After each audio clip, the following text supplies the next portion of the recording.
Down the ages past, Allah sent His messengers to deliver humankind from darkness to light.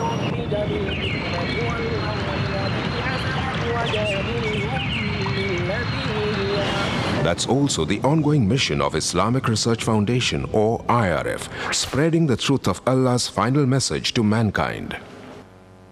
Founded in 1991, IRF today offers some of the best services and facilities in the world for presenting an understanding of Islam in an objective and scientific way.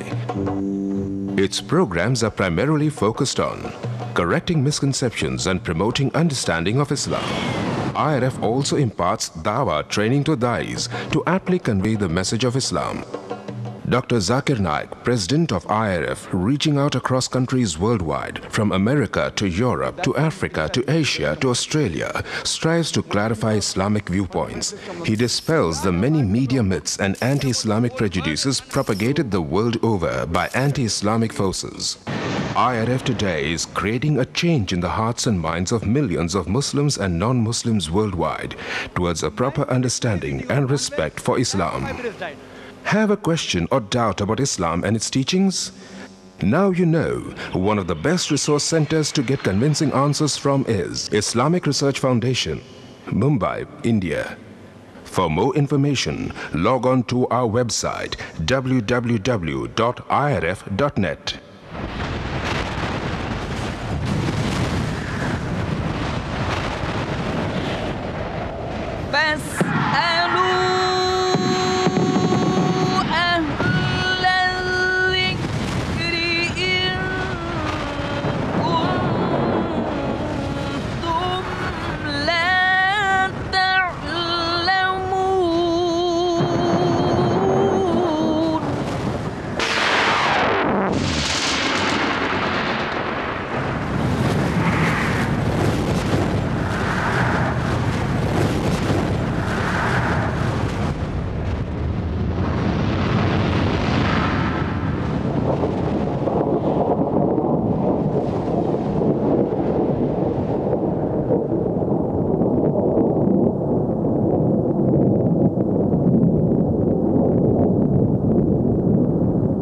मोहतरम जगत गुरु शंकराचार्य जी से गुजारिश है कि वो अपनी तसुरात पेश करें। ओम नमः शिवाय। ओम नमः शिवाय। ओम नमः शिवाय। इस महान कार्यक्रम के आयोजक गण, आगंतुक अतिथिगण एवं धर्म प्रेमी सज्जनों,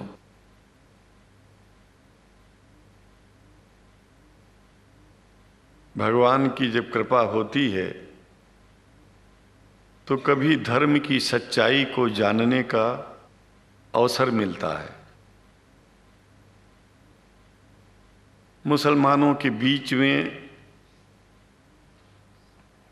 लगातार कई वर्षों से हम जा रहे हैं और भारतवर्ष में एक नई प्रथा का प्रारंभ किया मैंने कि जब जगत गुरु शंकराचार्य भी मुसलमानों के बीच में जाकर के उनके प्रेम को समझ सके और इस्लाम की सच्चाई को जान करके इस्लाम को सारी दुनिया में एक इंसानियत का सबसे बड़ा पाठ सिखाने वाला धर्म मानने के लिए लोगों को समझावे।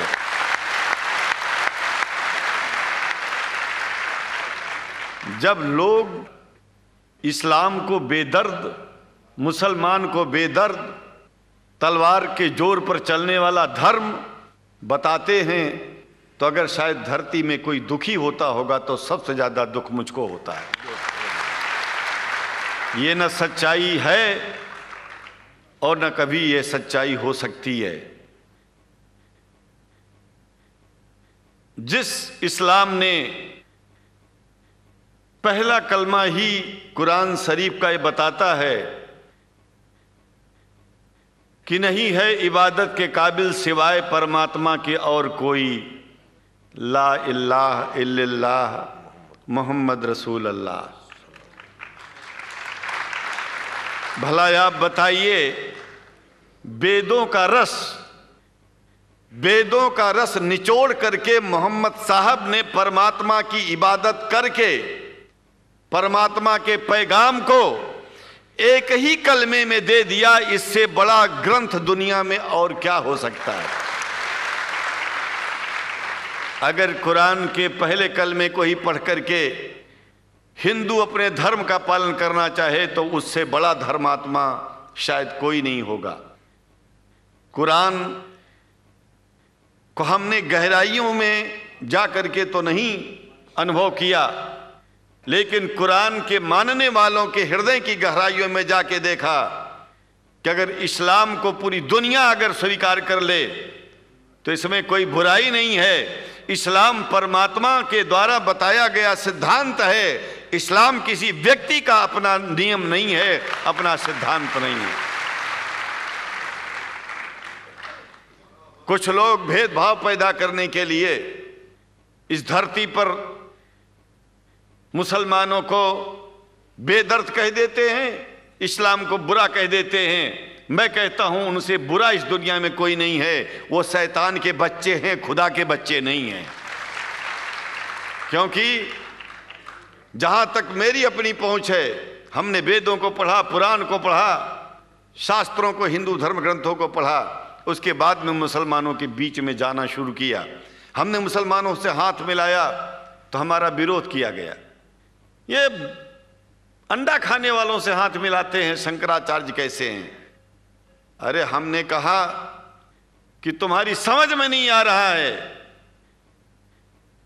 वो 5 बार इबादत कर लेते हैं खुदा की, तुम घास खाते हो और एक बार भी इबादत नहीं करते हो, तो तुमसे बड़ा अधर्मी दुनिया में कौन है?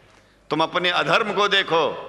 किसी के पवित्रता के सिद्धांतों का विरोध करना पहला अधर्म है।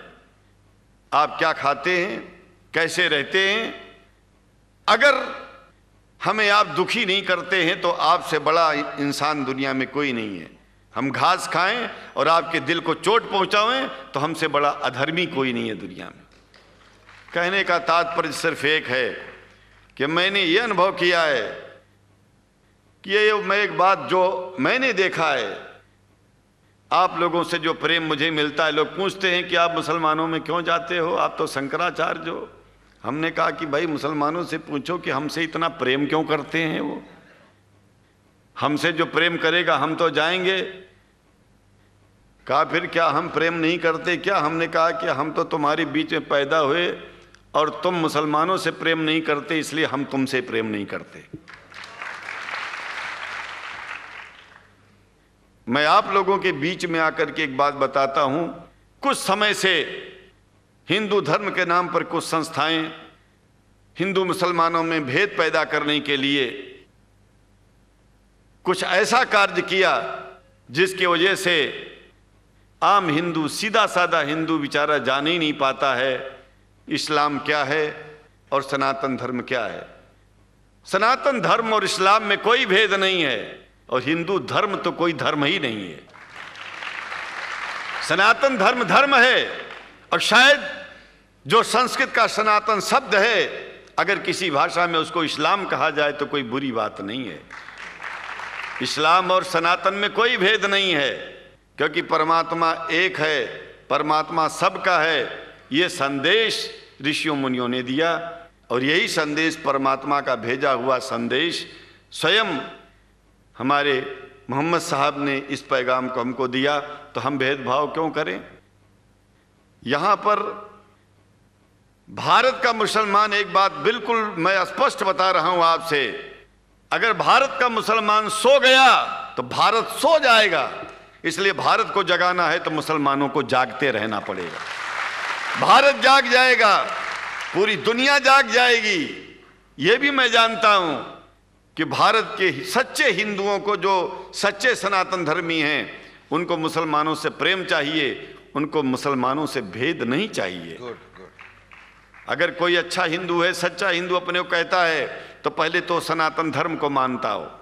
अगर हिंदू की परिभाषा सनातन धर्म से हट करके कोई परिभाषा है, तो ऐसे हिंदू धर्म को मैं तिलांजलि देता हूं। हिंदू धर्म कुछ नहीं है। फिर हिंदू धर्म वही है जो वेद को माने, पुराण को माने और सनातन को माने।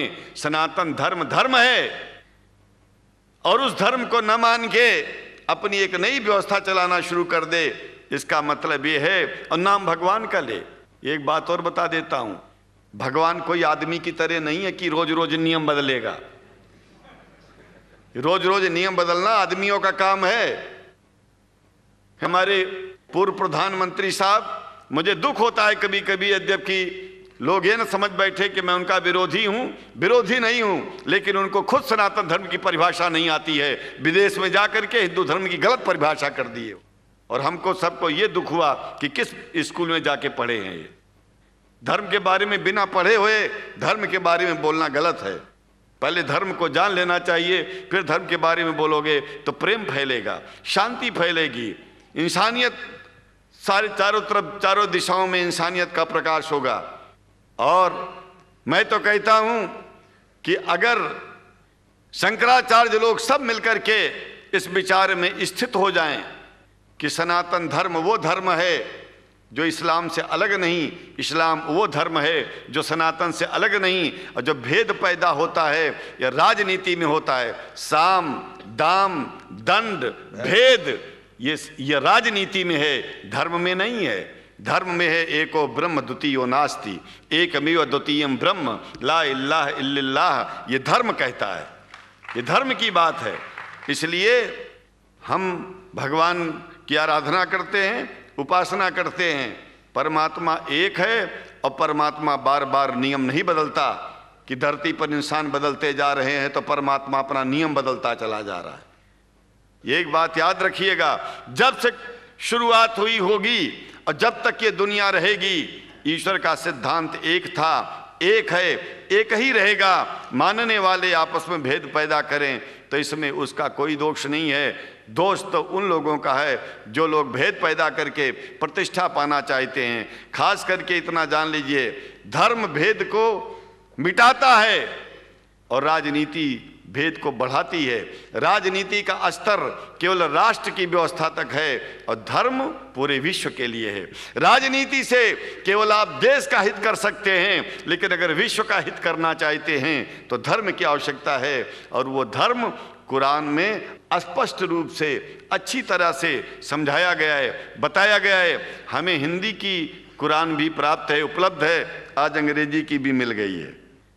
और हम तो चाहते हैं, हाँ, कुरान शरीफ सारी दुनिया में अगर इस ग्रंथ को पहुंचाया जाए, और पहुंचाना चाहिए। मैं तो मुसलमानों से एक जरूर बात कहूंगा कि आप लोग एक चीज का ध्यान दें, आपके पड़ोस में जिस भी भाषा को जानने वाला व्यक्ति रहता हो, जिस भी भाषा को, कोशिश कीजिए कि आप इस कुरान जैसे पवित्र ग्रंथ को उसको उसकी भाषा में पहुंचाइए। और मेरी समझ में सारी दुनिया में एक कुरान पहुंचेगा तो सारी दुनिया में शांति होगी, सारी दुनिया में अमन होगा, और सारी दुनिया में ऐसे ही इतने प्रेमियों के बीच में शंकराचार्य को पहुंचने में और बोलने में कोई दिक्कत नहीं होगी, संकोच नहीं होगा। आप लोग भी निडर हो जाइए, आप लोग भी संकोच छोड़िए। हम जानते हैं कभी कभी संकोच में, कभी कभी इस देश के कुछ जो फिरका परस्त लोग हैं, उनकी उल्टी सीधी योजनाओं में हम लोग एक दूसरे से मिल नहीं पाते। हम हाथ पसारे हुए आपके सामने खड़े हैं, आए हैं, हम आपको गले से लगा रहे हैं, लगाते हैं, दिल भी मिलाएंगे, गला भी मिलाएंगे, और जरूरत पड़ गई तो आप लोगों के लिए दिल कटाने की और सिर कटाने की जरूरत पड़ जाए तो इस्लाम की रक्षा के लिए शंकराचार्य आपका साथ देगा। क्योंकि शंकराचार्य जानते हैं इस्लाम धोखा नहीं है, शंकराचार्य जानते हैं इस्लाम बर्बादी का रास्ता नहीं है। शंकराचार्य को पता है कि जो वेद में लिखा है वही कुरान में लिखा है, इसलिए हमारा धर्म नहीं छूटेगा, हमारा धर्म और आगे बढ़ेगा। अगर हम मुसलमानों को अपना सगा मानते हैं तो मुसलमान परमात्मा का बनाया है, आदमी का नहीं। हिंदू जो अपने को कहते हैं वो भी जान लें कि वो परमात्मा के बनाए हैं, तो मुसलमानों से भेदभाव करना बंद कर दें और हमारी तरह सबसे प्रेम करें। डॉक्टर लखनायत साहब, देखिए मैं अपरिचित था, जानता नहीं था, और मैं बड़ा प्रसन्न हूँ कि वो समय निकाले और यहाँ आए। उनको तो मैं धन्यवाद क्या दूं, मैं तो ये चाहूँगा कि परमात्मा उनको शक्ति दे कि हम लोगों को सबको ऐसे ही सुंदर दिव्य बड़ी सभाओं में संबोधित करते हुए और हम लोगों के ऊपर वो स्वयं कृपा बनाए रखें, और हम उनके साथ रहेंगे, जहाँ भी जरूरत होगी सदा जीवन में उनका साथ देते रहेंगे। इन्हीं शब्दों के साथ जीवन में अब जब भी याद करेंगे, जब तक मेरा शरीर है, हम आपकी सभाओं में आते रहेंगे। ओम शांति ही शांति ही शांति। शुक्रिया, और अल्लाह ताला शंकराचार्य जी को हिदायत फरमाए। हज़रात, अभी थोड़ी ही देर में सवाल जवाब का सिलसिला शुरू होगा इंशाअल्लाह। उससे पहले मैं बहुत ही अदब से गुजारिश करूँगा मोहतरम जनाब रोशन लाल आर्य जी से, जो आर्य समाज के सदर हैं, कि वो बहुत ही मुख्तसर वक्त में 5-7 मिनट में अपने तासुरात बयान फरमा दें।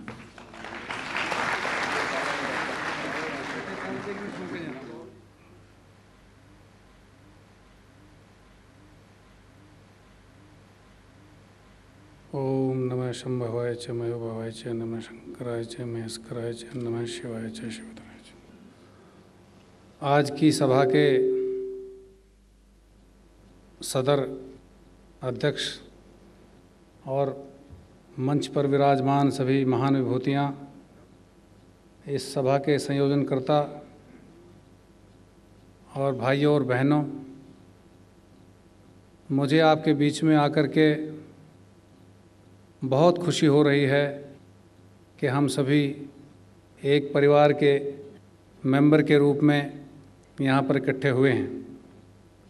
मुझे हमारे भाई हलीम साहब ने और इनके 2 साथियों ने मिलकर के आपके बीच में आने का न्योता दिया, निमंत्रण दिया, और यहाँ का जो एजेंडा जो मैं समझ पाया, कई बार एक ही बात को अलग अलग एंगल से आदमी समझता है। जैसे यहाँ ये पीछे लिखा है मिसकंसेप्शंस एंड क्लैरिफिकेशंस इस्लाम के बारे में, तो मैंने किसी और दृष्टिकोण से उसको समझा था।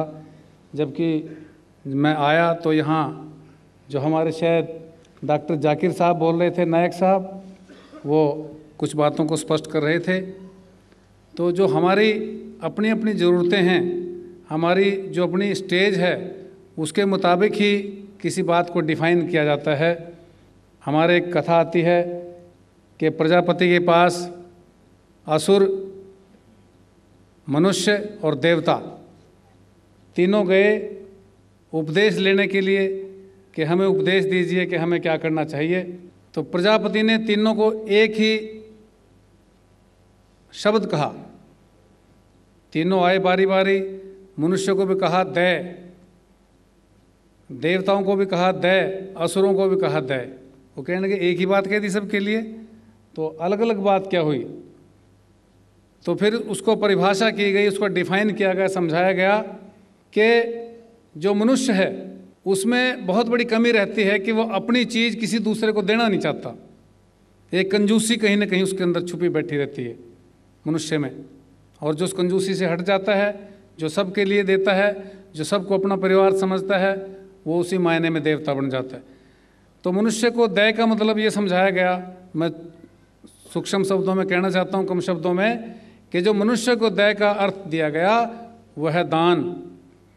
आदमी को दान करना चाहिए अपने हिस्से का, सिर्फ अपना पेट ना पाले, बल्कि जो अपने हिस्से से दूसरे को दे सकता है वही मनुष्य है। मनुष्यता की एक शब्द में पहचान। और देवताओं की क्या पहचान है, उनको भी दया कहा गया। उनके लिए क्या उपदेश है? देवता को कहा गया दया। देवता कौन है? जिसके पास बहुत बड़ा साधन है, जो देने की स्थिति में है। उस देवताओं को क्या करना चाहिए? वो बड़े विषय भोगों में अपने जीवन के अपने लिए खर्च करने में लगे रहते हैं, तो उनको ये कहा गया कि तुम अपने ऊपर कंट्रोल करो, सेल्फ कंट्रोल, दमन करो अपने आप को। और जो असुर प्रवृत्ति के हैं उनके लिए क्या कहा गया? वही दया शब्द। उस दया का क्या मतलब है कि जो क्रूरता है उसको छोड़ के और दया भाव आए। तो ये जो तीनों चीज़ हैं ये उसी प्रकरण में मैं कह गया। और जैसे ये पीछे बातें लिखी थी, मेरे पास जो कार्ड आया मिसकंसेप्शंस, तो पता नहीं मुझे कुछ झटका सा लगा। मैंने कहा इस्लाम और इस्लाम के बारे में मिसकंसेप्शन किसको, कौन है जिसको मिसकंसेप्शन है इस्लाम के बारे में, मैं जानना चाहता हूँ। और क्लैरिफिकेशन, इस्लाम इतना बड़ा धर्म, इतना बड़ा झंडा, वो क्लैरिफिकेशन देगा किसके सामने देगा? कौन सी अदालत है जो उसका क्लैरिफिकेशन लेना चाहती है? कौन माई का लाल है जो उसकी देशभक्ति पर उंगली उठाना चाहता है? कौन माई का लाल है जो उसके धर्म के सिद्धांतों पर शक करता है? कोई अदालत लगा के पूछना चाहता है? कोई वारंट जारी करना चाहता है? कौन है दुनिया के अंदर ऐसा अज्ञानी व्यक्ति जो ये जानना चाहता है कि इस्लाम आए और हाजिर हो और हमें बताया कि तुम्हारे अंदर ये कमी है, ये कमी है, ये गलती है, वो गलती है? तो जो मैंने समझा मैंने कह दिया। तो मुझे नहीं पता किस प्रकरण में मैंने समझा और किस प्रकरण में मैंने कह दिया। तो मुझे बड़ा कड़वा सा लगा। जो मुझे कार्ड लेके दोनों साथी आए, मुझे इनके ऊपर गुस्सा आया। अरे मैं कहा ये क्यों छपवा दिया? क्या बात, कोई अपराध की वृत्ति है? कोई डर रहे हैं किसी से? किससे डर रहे हैं? क्या हमारे ऊपर कोई आरोप पत्र, चार्जशीट जारी की है किसी ने? तो इस्लाम एक ईश्वर का हुक्म है, भगवान का आदेश है।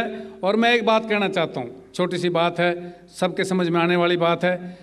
जब आदमी बीमार होता है और उसको डॉक्टर के पास ले जा रहे होते हैं और डॉक्टर उसकी तकलीफ़ दूर करना चाहता है, तो क्या डॉक्टर का धर्म, क्या डॉक्टर की जाति या गोत्र पूछते हैं कि डॉक्टर ने कहाँ पढ़ाई की, ये पूछते हैं? सिर्फ इस बात की चिंता रहती है कोई मेरे मरीज को बचा ले, कोई इसको मरने से बचा ले।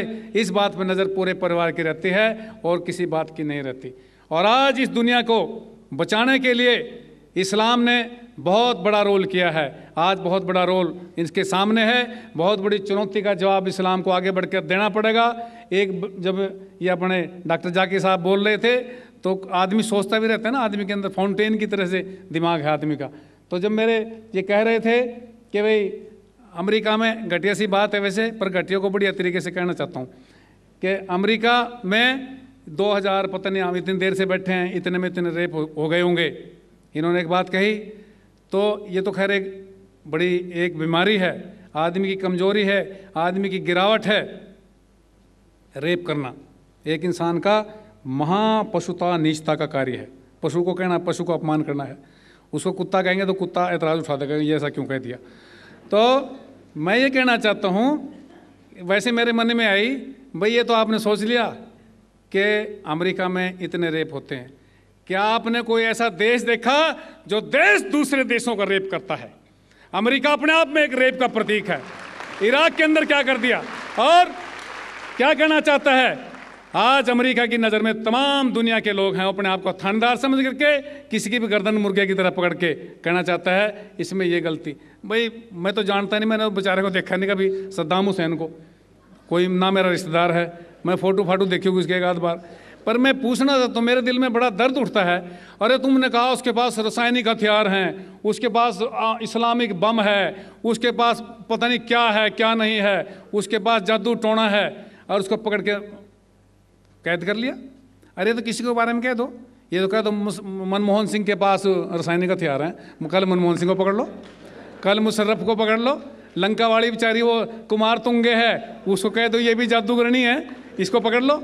तो ये सारी दुनिया के लोगों को, और एक बात हमारे शंकराचार्य महाराज ने कही कि सबको ये जो जो भाषा समझता हो उसको कुरान शरीफ दी जानी चाहिए। और मैं कहना चाहता हूँ आपको कि पकड़ लो गर्दन बुश की, उसको रटवाओ पहले तो कुरान शरीफ। किसी भाषा में समझता हो भाषा में, नहीं तो गांव वाली भाषा में, जैसे भी समझा सकते हो समझाओ। तो एक बात ये मैं कहना चाहता हूँ कि एक तो हमारा लेवल है शरीर का, एक हमारा लेवल है ऊपर आत्मा का, जो रूहानी जिसको कहते हैं। और जो रूहानी रूप है उसमें आदमी जब ऊंचा उठता है, जैसे आप लोग जहाज़ में सब तकरीबन यहाँ बैठे हैं, बहुत से लोग जहाज़ में गए होंगे, बाकी जाने वाले होंगे, जा भी सकते हैं, कोई दिक्कत नहीं है। तो जहाज़ में जब आप बैठते हैं तो ये जो नदियाँ हैं, नाले हैं, शहर हैं, और जो ये कारें दिखती हैं, ऐसी दिखती हैं जैसे दिया सलाई माचिस की डिब्बी जा रही हो, बहुत छोटा दिखता है। तो जो आदमी ऊंचा उठता है उसको दुनियावी चीज़ें, दुनियावी सुख बहुत छोटे दिखते हैं।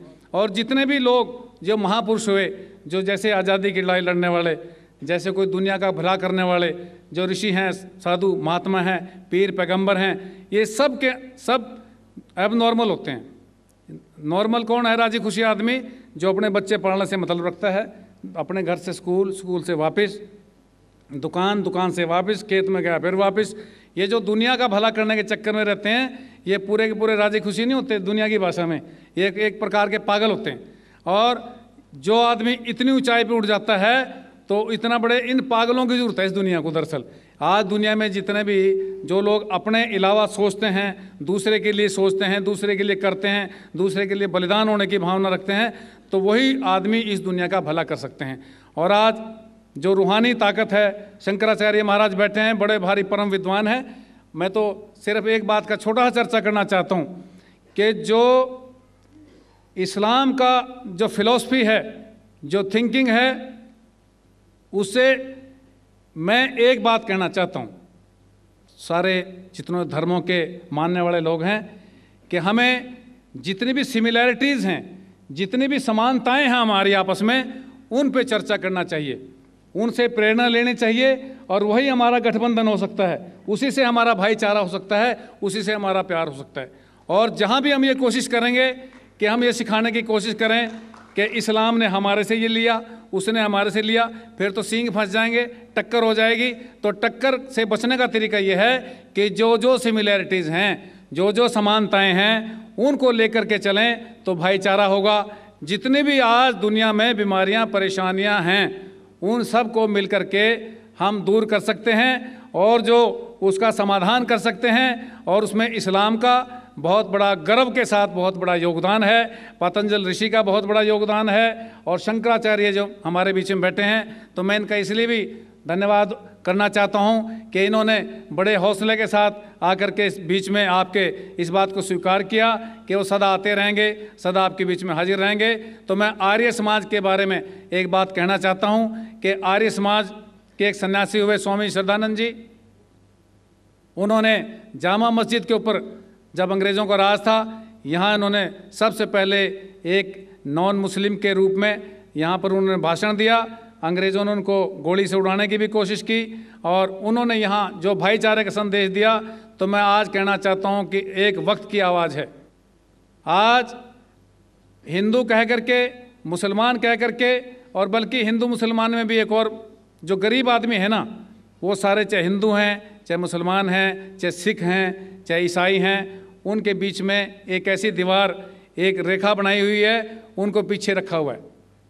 उनको पीने का पानी नहीं मिलता आज देश के अंदर, उनको कोई रोज़गार नहीं मिलता।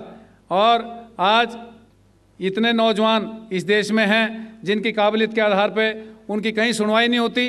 तो करोड़ों समस्याएं हैं, उन सारी समस्याओं को दूर करने के लिए आप लोग इकट्ठे रहेंगे तो इस दुनिया में मांगने से कोई कुछ नहीं देगा। आप अपने अंदर ताकत पहचानो, बहुत बड़ी ताकत आपके पास है। उस ताकत को लेकर के इस देश को एक सही दिशा देना और भाईचारे को बढ़ाना, और सारी दुनिया की जिम्मेदारी आप लोगों के ऊपर है। और जो हज़रत मोहम्मद साहब ने सारी दुनिया के लिए संदेश दिया, किसी एक आदमी के लिए नहीं दिया। उन्होंने जो अमृत की वर्षा की है वो प्राणी मात्र के लिए की है। आओ उस अमृत को पहचानें, उसको धारण करें और सारी दुनिया की भलाई करने के लिए हम सब इकट्ठे होकर के भाईचारे की ताकत को लेकर आगे बढ़ें। तो मैं इन शब्दों के साथ आप सबका आभारी हूँ। मुझे बोलने का समय दिया इसके लिए आभारी हूँ, और इस प्रोग्राम को कन्वीन किया गया। और आगे भी जब भी कभी इस बात को लेकर के आप इस हाल कमरे में बैठेंगे या इसको लागू करने के लिए कुछ पॉइंट को सड़कों के ऊपर आएंगे या पार्लियामेंट के अंदर जाएंगे या बाहर जाएंगे, हर जगह मैं आपके साथ हूँ। बहुत बहुत शुक्रिया। हज़रात इत्मीनान के साथ तशरीफ़ रखें। अब सवाल जवाब का सिलसिला शुरू होगा, और उसके सिलसिले में गुजारिश ये है कि डॉक्टर साहब ने जिस उन्वान पर ख़िताब किया है उसी खिताब से मुताल्लिक़ आपके जहन में जो सवाल हो वो करें, गैर मुताल्लिक़ सवाल मत कीजिएगा। दूसरी बात यह है कि इस जानिब और उस जानिब माइक लगा हुआ है, जिनसे आपको सवाल करना है वो निहायत इत्मीनान के साथ तशरीफ़ लाएं और माइक से सवाल करें, डॉक्टर साहब जवाब देंगे। और इसमें इत्मीनान और सुकून को बरकरार रखें, किसी भी तरह एक दूसरे पर पेशकदमी न करें, बल्कि एक साहब सवाल कर लें, इंतज़ार करें, जब वो सवाल कर चुके हैं, जवाब सुन चुके हैं, तो दूसरे साहब आएँ अपना सवाल करने के लिए। भाई साहब। मान्यवर जाकिर नाइक जी को नमस्कार। मैं लालचंद आर्य, नयाबास आर्य समाज मंदिर से। सबसे पहले मान्यवर रोशन लाल जी से एक सवाल करना चाहता हूँ। स्वामी दयानंद सरस्वती ने जो अपनी जीवनी में लिखे सत्तार प्रकाश में, उसमें श्री कृष्ण जी को योगी राज श्री कृष्ण का है, जबकि कि उनकी कोई बीवियाँ नहीं थी, एक के अलावा उनका नाम था रुक्मणी और उनसे ही बच्चा पैदा हुआ था पदुम। इन्होंने एक इल्ज़ाम लगाया आर्य जाति पे कि श्री कृष्ण जी की 11,000 पत्नियाँ थीं। कृपया आप समाधान करें और इसका जवाब आप पूर्ण लें इनसे कि इन्होंने जो इल्ज़ाम लगाया है क्या वो सही है या गलत है। जवाब के लिए इंशाल्लाह मैं हाजिर हूँ इधर। सवाल मुझसे पूछा जाएगा इंशाल्लाह। शंकराचार्य अगर चाहते मैं जवाब के बाद इजाफा करना चाहते मैं उन्हें दे दूँगा इंशाल्लाह। मैं भी तालिब इल्म हूँ अल्हम्दुलिल्लाह, सिर्फ कुरान का नहीं, वेद का भी, महाभारत, रामायण इंशाल्लाह। पहले आपका सवाल दूँगा इंशाल्लाह, बाकी जो शंकराचार्य ने कहा उसका भी जवाब दूँगा। भाई साहब ने कहा कि जो मैंने इल्ज़ाम लगाया कि कृष्ण के 16,000 से ज़्यादा बीवी थी, वो इल्ज़ाम ने वो आपके महाभारत में लिखा हुआ है। और कृष्ण की एक बीवी नहीं 8 बीवियाँ थे, 8 बीवियाँ थे, उसमें से रुक्मणी थी, 8 बीवियाँ थी। उसके बाद 16,100 जब जंग के हालत के अंदर उनने 16,100 से शादी की। ये लिखा है महाभारत के अंदर अनुशासन पर्व में। मैं आपको हवाला दे रहा हूँ। किसी भी धर्म में, किसी भी मज़हब में जब आप तकरीर करते हैं, जवाब देते, उसका हवाला होना चाहिए किताब से। मैं कहता हूँ या कोई स्वामी कहते या शंकराचार्य कहते, उसकी वैल्यू ज़ीरो है। मैं कुछ कहता हूँ इस्लाम में, उसकी वैल्यू ज़ीरो है। मैं हवाला दूंगा कुरान और सही हदीस का। तो मेरे तकरीर में जितनी भी मैंने बात इस्लाम के मुतालिक की, उसका हवाला दी। चैप्टर नंबर सूरह माइदा चैप्टर नंबर 5 वर्स नंबर 1, या सही बुखारी वॉल्यूम नंबर 4 हदीस 46। तो ये जो हवाला मैं दे रहा हूँ, ये महाभारत में लिखा हुआ है अनुशासन पर्व में कि श्री कृष्ण ने 16,100 एक साथ में, 8 पहले थे, तो वो 8 को जुड़ के कुल मिला के होते हैं 16,108। तो 16,100 साथ में उन्होंने की। वो जंग के हालत में जब कई लोग मारे गए, तो उस हालत में तो ये इल्ज़ाम नहीं, हकीकत है। अगर आप समझते ये गलत है तो आपको महाभारत में नहीं मानना चाहिए। और जो लोग ने अभी तकरीर किया, मेरी तकरीर के बाद माशाअल्लाह जब शंकराचार्य ने कहा और शुरू किया, उन्होंने पूरी तकरीर में एक अरबी की आयत की तिलावत की, आयत या अरबी बोलें कलमे की तिलावत की, और एक संस्कृत की तिलावत की। और कई लोग ने जब उन्हें कहा ला इलाहा इल्लल्लाह मुहम्मद रसूलुल्लाह, जब उन्होंने कहा कलमे शहादत ला इलाहा इल्लल्लाह मुहम्मद रसूलुल्लाह, बहुत लोग ने ये समझा होगा कि जो कह रहे हैं शंकराचार्य वो मुसलमानों को बहलाने के लिए कह रहे होंगे। उनकी क्या नीयत थी अल्लाह वाला, मैं नहीं जानता, मैं उनकी नीयत के ऊपर शक नहीं कर सकता हूँ। लेकिन क्योंकि मैं तालिब इल्म हूँ इस्लाम और दिगर मज़ाहिब का, मेरे दिमाग में फ़ौरन जो वो कह रहे थे कि ये एक कलमा वेद का निचोड़ है, पुराना का निचोड़ है, जो वो कह रहे थे, फ़ौरन मेरे दिमाग में वो श्लोका याद आने लगे। और शंकराचार्य बिल्कुल सही कह रहे थे।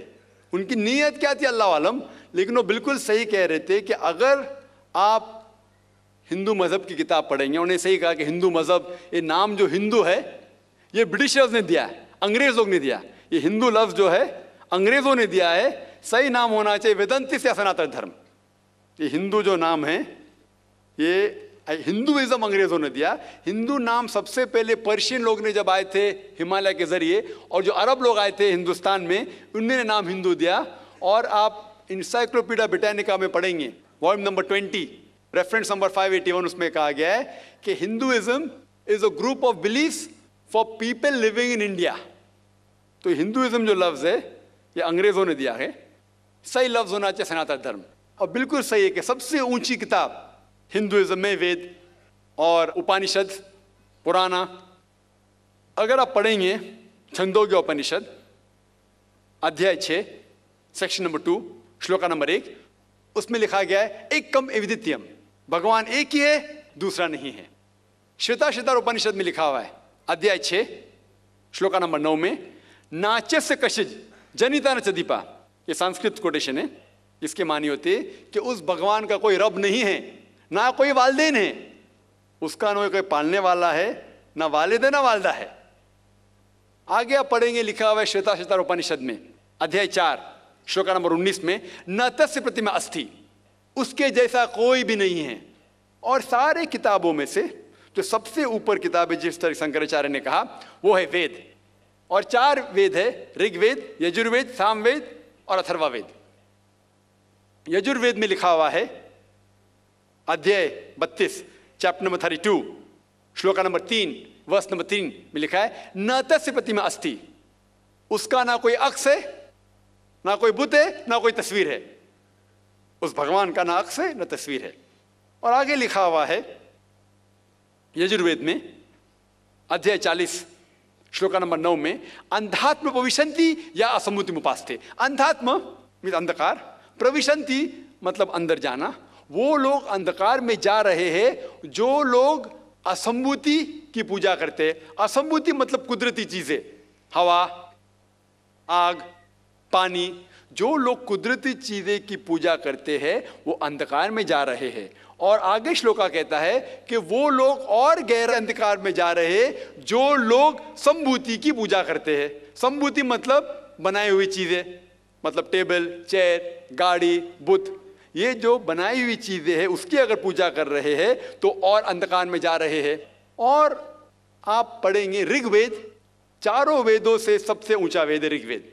ऋग्वेद में लिखा हुआ है जिल्द नंबर 1, बुक नंबर 1, किताब number 1, him number 164 shloka number 46, एकम सत विप्र बहुधा वदान्ते, जिसके मानी है सच एक है, सच्चाई एक है, भगवान एक है।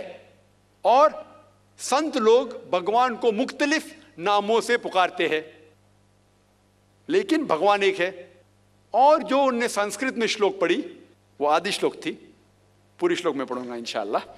वो श्लोक जो उन्होंने पढ़ी वो ब्रह्म सूत्र है, हिंदुइज्म के ब्रह्म सूत्र है। एकम ब्राह्म द्वितीया नास्ते, आदि पढ़ी, पूरी है। एकम ब्राह्म द्वितीया नास्ते, नहना नास्ते नास्ते किंचन, जिसके मानिए भगवान एक ही है, दूसरा नहीं है, नहीं है, नहीं है, जरा भी नहीं है।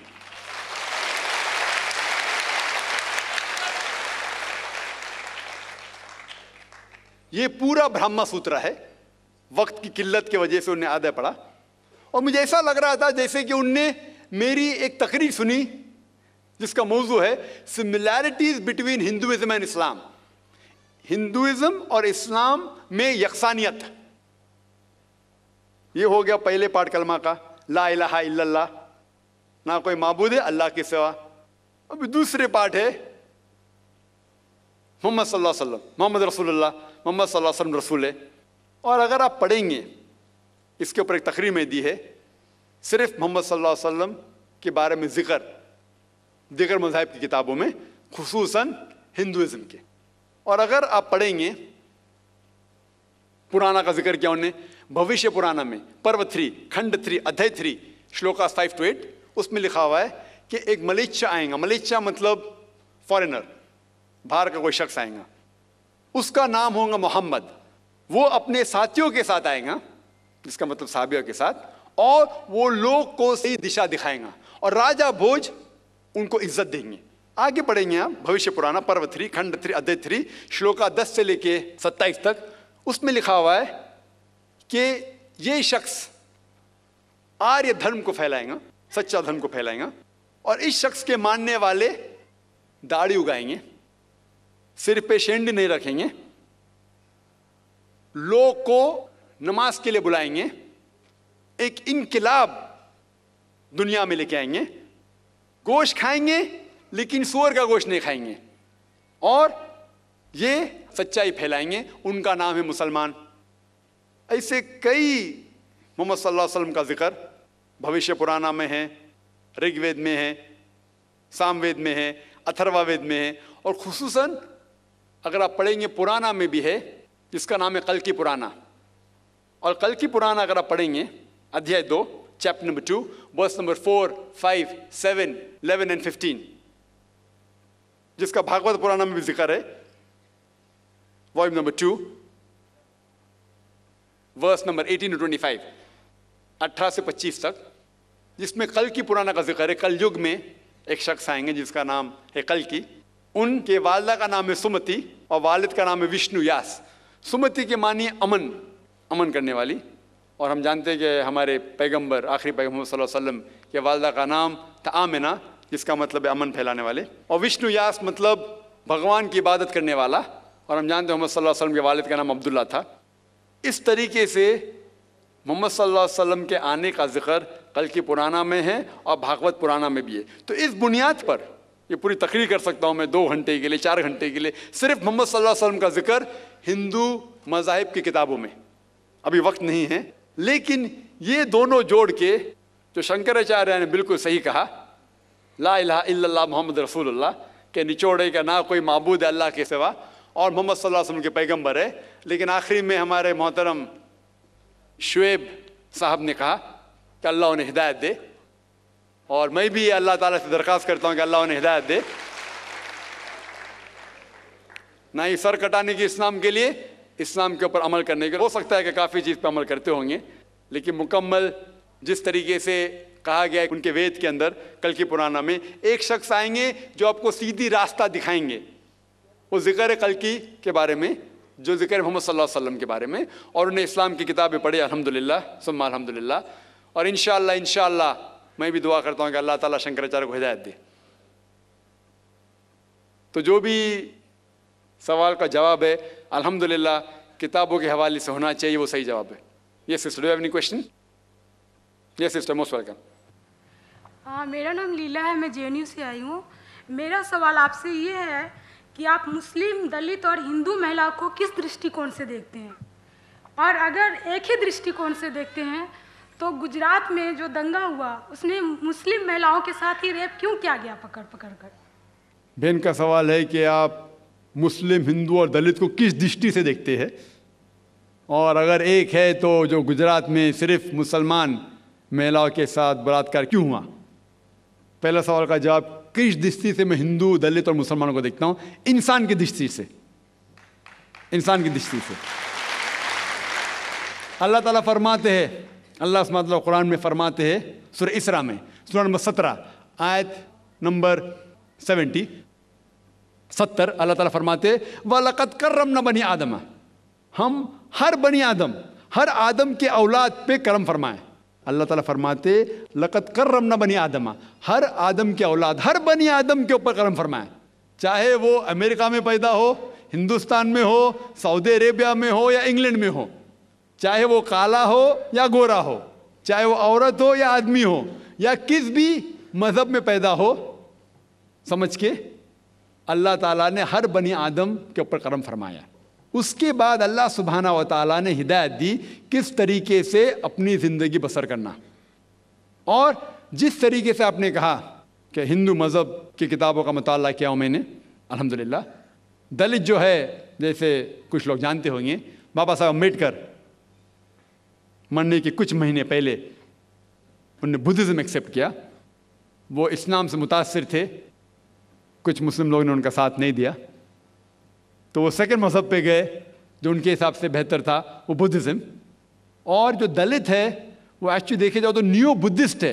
अफसोस की बात है कि दलित भी नहीं जानते कि उनका मज़हब क्या है। और जब सेंसस होता है इस इंडिया का, तो दलित को हिंदू में शुमार किया जाता है, जो बिल्कुल गलत है। बाबा साहेब अम्बेडकर लगभग 300 मिलियन, 30 करोड़ लोग को, लगभग 30 करोड़ दलित लोग को हिंदू से छुटकारा पाने के लिए, कास्ट सिस्टम से छुटकारा पाने के लिए अलहदा हुए। लेकिन अफसोस की बात है आज के सेंसस में जब हिंदू की गिनती होती है उसमें दलित को भी गिना जाता है, जो बिल्कुल गलत है।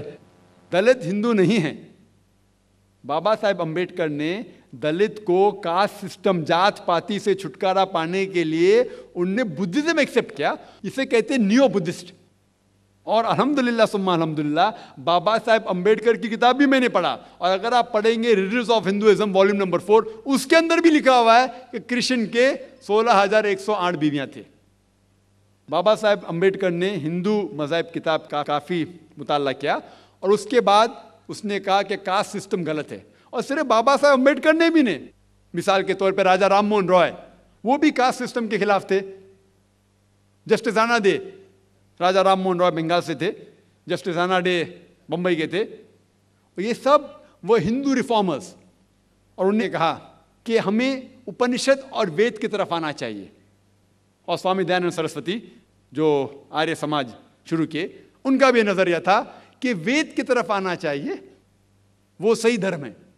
तो मेरा नजरिया ये है कि मैं हिंदू धर्म की किताब पढ़ चुका हूँ अल्हम्दुलिल्लाह, बाबा साहब अम्बेडकर की किताब पढ़ चुका हूँ, और मैं कुरान की उस आयत के ऊपर अमल करता हूँ, सूरह इमरान सूरह नंबर 3 आयत नंबर 64, तालो इला कलमतिन सवाइम बैन बैनकुम, आओ हम आपस में उस बात पे सहमत हो जो हम में यकसा है,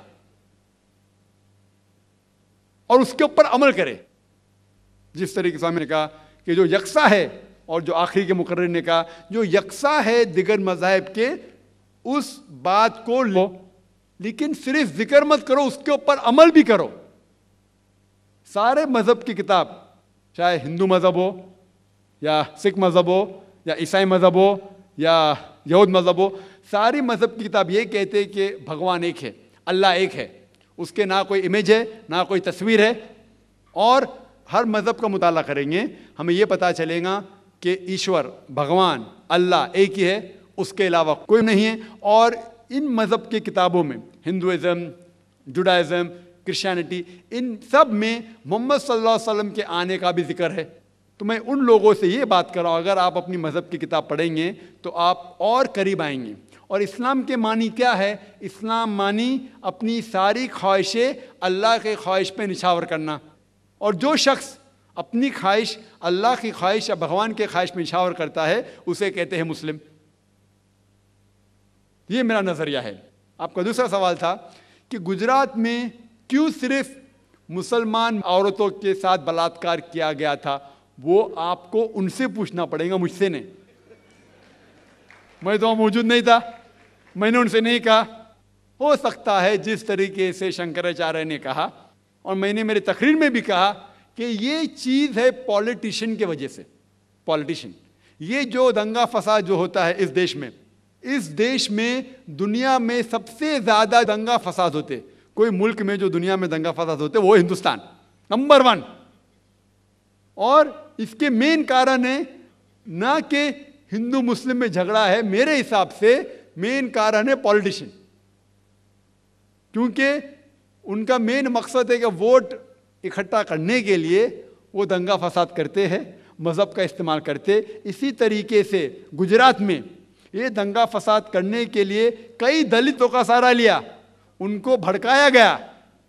उनका मेन मकसद था कि वोट जीतना।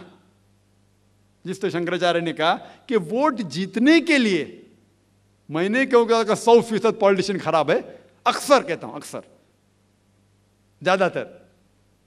और ये इसीलिए ये दंगा फसाद होता है वोट के बुनियाद के लिए। अगर ये पॉलिटिशियन की जो ये वोट बैंक निकाल दे तो इंशाअल्लाह हिंदुस्तान में भी अमल होगा।